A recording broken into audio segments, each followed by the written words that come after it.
Good afternoon ulit to everybody and welcome to my channel, and it's me again, ang inyong chismosong Kaalda Vlogger.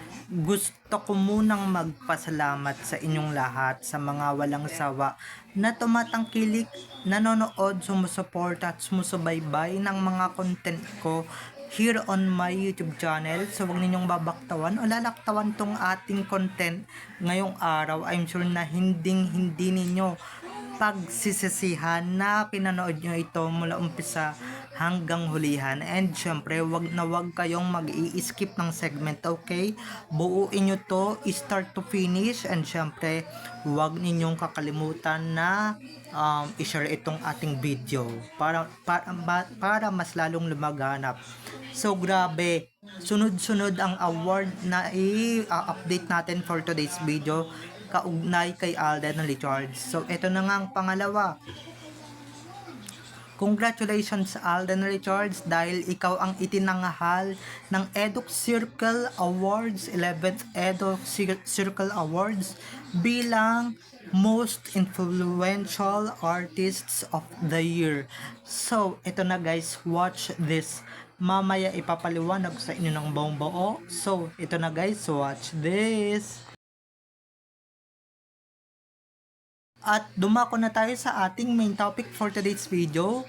Gaya nga ng sinabi ko kanina, another win-win situations na naman para kay Alden Richards or para sa tisoy natin na other half ni Nico Mainday Kapili Mendoza Fulkerson in real life.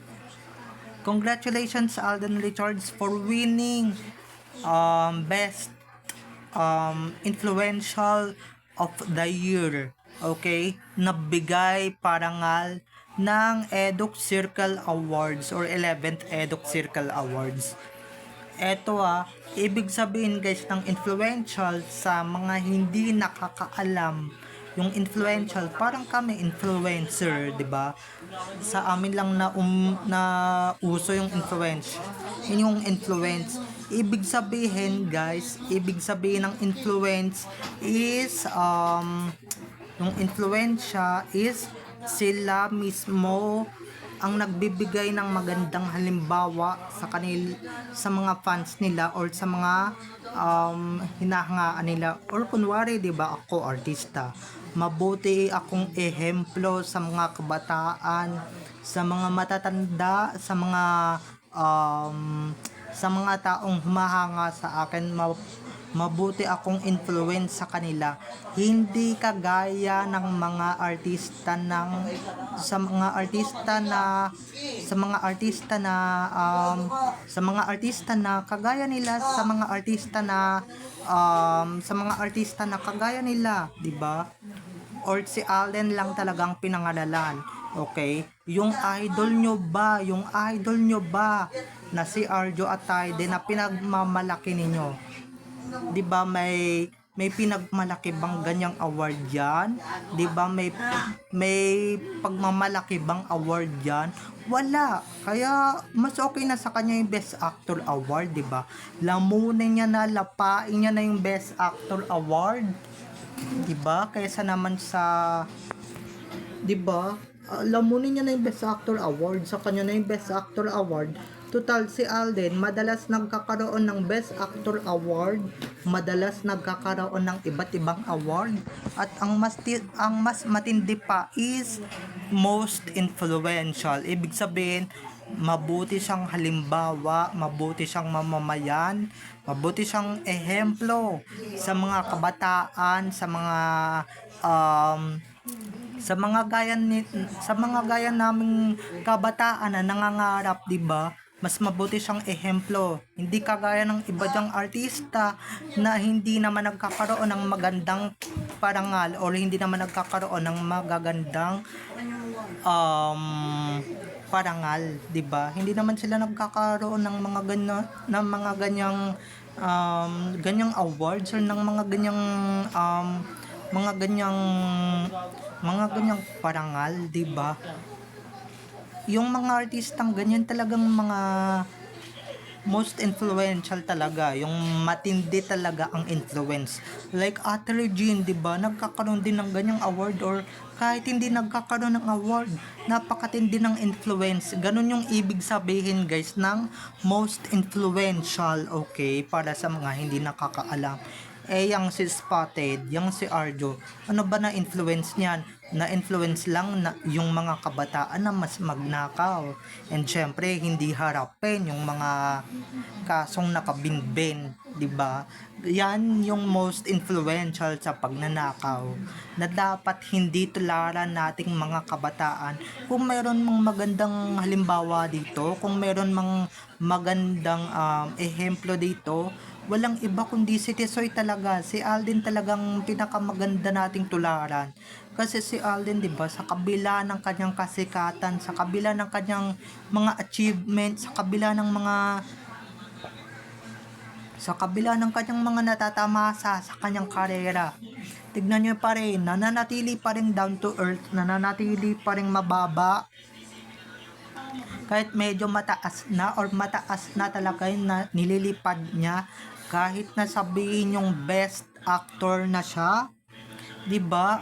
Kahit na sabihin ninyong most influential na siya, wala yan sa kanya. Still down to earth pa rin si Alden, hindi mayabang at hindi nagyayabang sa mga nasusungkit niyang parangal, unlike Arjo na wala naman talagang ipagmamayabang na award, tapos nakatikim lang ng Best Actor Award, talagang mayabang na, 'di ba? Talagang talagang mayabang na, 'di ba? Wala naman siyang ikakabog, wala naman siyang iboboga, 'di ba?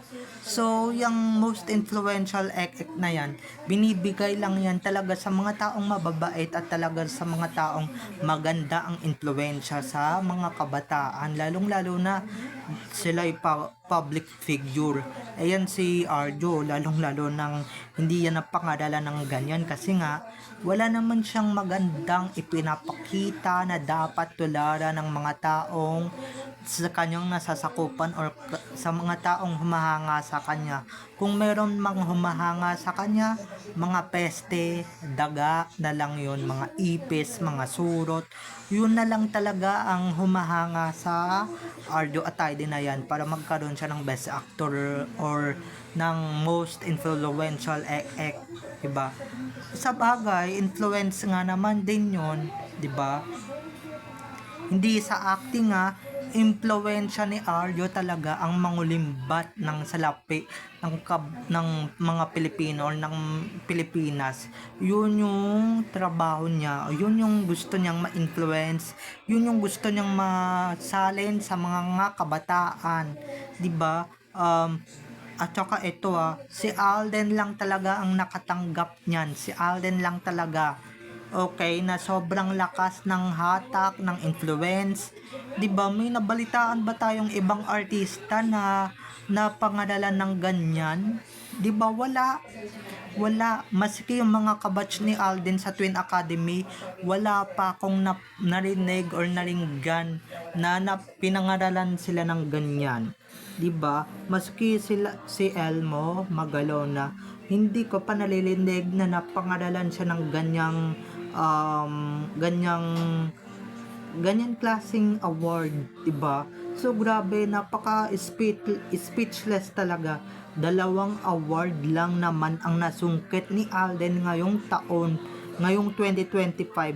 Ayan si Arjo and yung ibang artistang kabatch ni Alden. Lalong-lalo na yung mga kapwa lalaki ni Alden, 'di ba? Lalong-lalo silang maiinggit. Bali na lang talaga kung talagang sikat ka talaga or kung talagang most influential ka rin talaga, 'di ba? Hindi sa bagay, 'di ba? Hindi naman basehan or sukatan ang pagpaparangal or pagtanggap mo ng award para sabihin na most influential kang artists or maganda kang halimbawa sa kapwa mo. Kasi nga maganda din naman ang kalooban ni Alden, kaya deserve niya talaga yung award na yan. Kaya good job talaga, Tisoy. Okay? So, bye-bye na mga ka-ADN. I love you all. Have a nice day. Keep safe and God bless everyone. Don't forget to subscribe to my YouTube channel, and syempre huwag ninyong kakalimutan na i-click ang notification bell para pag nag-upload ako, kayo agad ang unang-unang manonotify sa aking mga susunod pang i-upload na mga videos. Okay? So, bye-bye na mga ka-ADN. I love you all. Have a nice day.